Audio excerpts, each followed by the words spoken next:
அனைத்திந்திய அண்ணா திராவிட முன்னேற்ற கழகத்துடைய பொதுச் செயலாளர் மாண்புமிகு அண்ணன் எடப்பாடியாருடைய உத்தரவை எதிர்த்து நம்பிக்கை கோரும் தீர்மானத்திற்கு ஆதரவாக வாக்களித்த 25 அனைத்திந்திய அண்ணா திராவிட முன்னேற்ற கழகத்தினுடைய சட்டமன்ற உறுப்பினர்கள் மீது கட்சி தாவல் தடை சட்டத்தின் கீழ் நடவடிக்கை எடுக்க வேண்டும் என்று மாண்புமிகு பேரவைத் தலைவர்களிடத்திலே அனைத்திந்திய அண்ணா திராவிட முன்னேற்ற கழகத்துடைய பொதுச் செயலாளர் மாண்புமிகு அண்ணன் எடப்பாடியார் அவர்கள் கடிதம் கொடுத்தார்கள். அந்த கடிதம் பேரவைத் தலைவருடைய பரிசீலனையில் உள்ளது, ஆய்வில் உள்ளது என்று பத்திரிகையாளர்கள் மத்தியிலே பேரவைத் தலைவர் அவர்கள் பேட்டியளித்தார்கள். இதற்கிடையில் தங்கள் மீது கட்சி தாவல் தடை சட்டம் பாய்ந்துவிடுமோ என்ற ஒரு அச்சத்தின் காரணமாக 3 சட்டப்பேரவை உறுப்பினர்கள் தங்களுடைய சட்டப்பேரவை உறுப்பினர் பதவியை ராஜினாமா செய்வதாக சட்டப்பேரவை தலைவரிடத்திலே கடிதம் தருகிறார்கள். ஏற்கனவே அவர்கள் மீது கட்சி தாவல் தடை சட்டத்தின் கீழ் நடவடிக்கை எடுக்க வேண்டும் என்று அனைத்திந்திய அண்ணா திராவிட முன்னேற்ற கழகத்தினுடைய கடிதத்தின் மீது ஆய்வில் இருக்கின்ற ஒரு நடவடிக்கை இருக்கின்ற பொழுது அவர்கள் பதவியை ராஜினாமா செய்கின்ற பொழுது மாண்புமிகு பேரவைத் தலைவர் அவர்கள் அது ஏற்றுக்கொண்டது விதிகளுக்கு முரணானது, சட்டத்திற்கு முரணானது, இதை ஏற்றுக்கொள்ளக்கூடாது என்று நாங்கள் இன்றைக்கு அனைத்திந்திய அண்ணா திராவிட முன்னேற்ற கழகத்தின் சார்பிலே எங்களுடைய கோரிக்கையை மனுவாக தந்திருக்கிறோம்.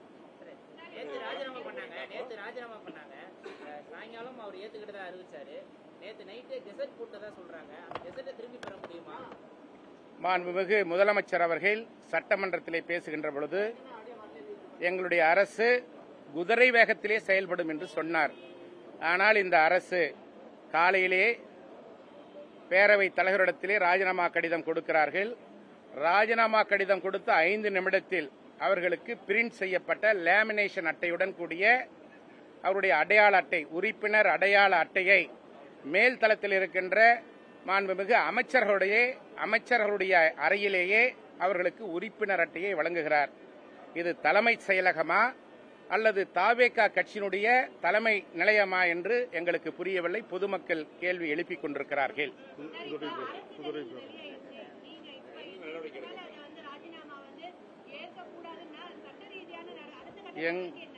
எங்களுடைய கோரிக்கையை மாண்புமிகு பேரவைத் தலைவரிடத்திலே கொடுத்திருக்கிறோம். இதுபோன்று சட்டப்பேரவை உறுப்பினர்கள் ராஜினாமா செய்வதை இந்த அரசு ஊக்குவித்தால் குதிரை பேரம் அளவுக்கு அதிகமாக நடைபெறும். இந்த அரசு குதிரை பேரத்தை குதிரை வேகத்தில் நடத்தி கொண்டிருக்கிறது என்றுதான் பொதுமக்கள் சொல்லுகிறார்கள், நடுநிலையாளர்கள் சொல்லுகிறார்கள், பத்திரிகையாளர்கள் சொல்லுகிறார்கள், எங்களுடைய பொதுச் செயலாளர் மாண்புமிகு அண்ணன் எடப்பாடியார் அவர்கள் சொல்லுகிறார்கள். இந்த குதிரை பேரத்தை தடுத்து நிறுத்துவதற்கு இந்த அரசு முன்வர வேண்டும்.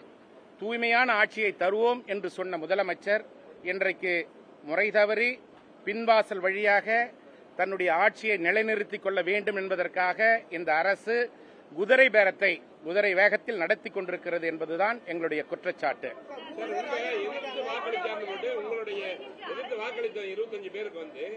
நீங்க மறுபடியும் பேச்சுவார்த்தை சேர்ந்து ஒரு 5 பேர் உங்களோட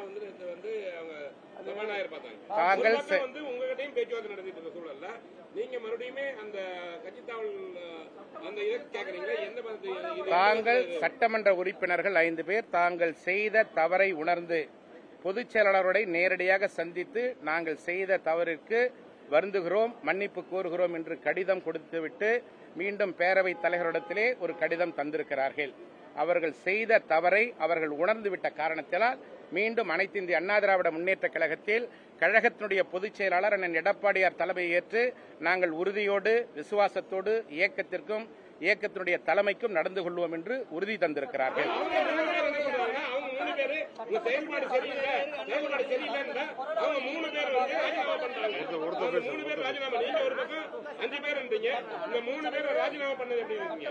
ராஜினாமா செய்த சட்டமன்ற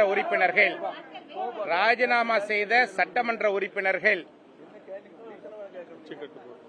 கட்சி கட்டுப்பாட்டை மீறி குதிரை பேரத்தில் ஈடுபட்டு அவர்கள் பதவியை ராஜினாமா செய்திருக்கிறார்கள் என்பதுதான் நிதர்சனமான உண்மை என்பதை தெரிவித்துக் கொள்கிறோம்.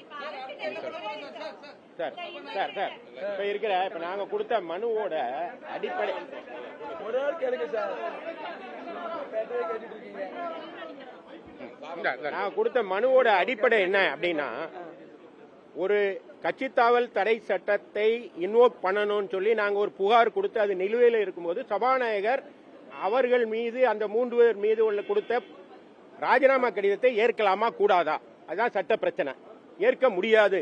ஏன்னா 21 சட்டமன்ற விதிகள் 21 எனக்கு அதிகாரம் இருக்குன்னு சொல்றாரு. ஆனா அவர் மைண்ட அப்ளை பண்ணணும் தான் சட்டம் சொல்லுது. நோட்டிபிகேஷன் எத்தனை மணிக்கு? நேற்று நைட்டு நோட்டிபிகேஷன் வந்த பிறகுதான் அவங்க கட்சியை விட்டு அவங்களுடைய ராஜினாமா ஏற்கப்பட்டதுங்கிறது நாட் மியர்லி மைக்ல பேசுறது ஆகாது. சட்டமன்ற உறுப்பினர் சட்டசபை பேரவைத் தலைவர் அறிவித்தது ஆகாது. நோட்டிபிகேஷன் வரணும். நோட்டிபிகேஷன் வர்றதுக்கு முன்னால மாடிப்படி ஏறி போய் ஒரு அந்த தாவேக்காவுடைய அமைச்சரை சந்திக்கிறாங்க. அந்த அமைச்சர் அவங்களுக்கு சால்வை அணிவிக்கிறார். அதுவே வரவேற்பு தான்.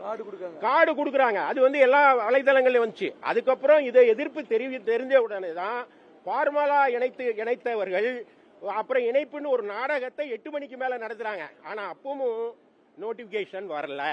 அப்ப நோட்டிபிகேஷன் வராம இருக்கும்போது அவர்கள் இன்னொரு கட்சியில போய் சேர்ந்திருக்காங்க. அப்படி சேர்ந்தவர்களுடைய ராஜினாமாவை ஏற்றுக்கொண்டதாக நீங்க அறிவிக்க கூடாது, திரும்ப பெறணுங்க தான் எங்களுடைய மனு. ஏன்னா இது அவர் ஏத்துக்கிறது ஏத்துக்காம இருக்கிறது இது. ஆனா நீதிமன்றம் இருக்கு. அப்போ சட்டப்பேரவை உறுப்பினர் சட்டமன்ற பேரவை தலைவர் என்ன சொல்றாருன்னா அவருக்கு எனாமரஸ் பவர் இருக்குன்றார். அதெல்லாம் போயிடுச்சு சார். பாலா சாஹேப் அப்படின்னு ஒரு பட்டேல் அப்படின்னு ஒரு கேஸ் கர்நாடகாவில் வந்துச்சு. அந்த கேஸ்ல பேரவை தலைவருடைய பவர்ஸ் என்னன்னு விளவாரமா சொல்லிட்டாங்க. ஆன்டி டிஃபெக்ஷன் லா இருக்கும்போது ரிசைன் பண்றதுங்கிறது சட்டப்பூர்வமானது அல்ல, அது அன்கான்ஸ்டிடியூஷனல். அப்படின்னா நீங்க தவறு பண்ணுவீங்க, உங்க மேல ஆன்டி டிஃபெக்ஷன் லாவை வந்து இன்வோக் பண்ண சொல்லி ஒரு கட்சி தலைவர் கொடுத்துருக்காரு. நீங்க பின்வாசல் வழியா ராஜினாமா பண்ணிட்டு தப்பிச்சு போயிடலாம்னு நினைச்சா அப்ப அந்த சட்டத்தோட பலன் என்ன? எனவே அப்படி பண்ண முடியாது. அந்த சட்ட நடவடிக்கை தொடரும். அப்போ எல்லா சட்டமன்ற அதாவது சட்டப்பேரவை தலைவருடைய நடவடிக்கையில நீதிமன்றம் தலையிட முடியாதுன்னு பொய்யா நம்பிக்கிட்டு இருக்காங்க. அப்படி இல்ல, எல்லாத்திலையும் தலையிட்டு இருக்கு. PV ரமணா தலைமையிலான சுப்ரீம் கோர்ட் ஜட்ஜி பெஞ்ச் வந்து இதை தெளிவா தீர்ப்பு கொடுத்துட்டாங்க. எனவே இது தவறு. அது மட்டும் இல்லாம இது பேரவையா இல்ல தாவேக்கா கட்சி அலுவலகமா?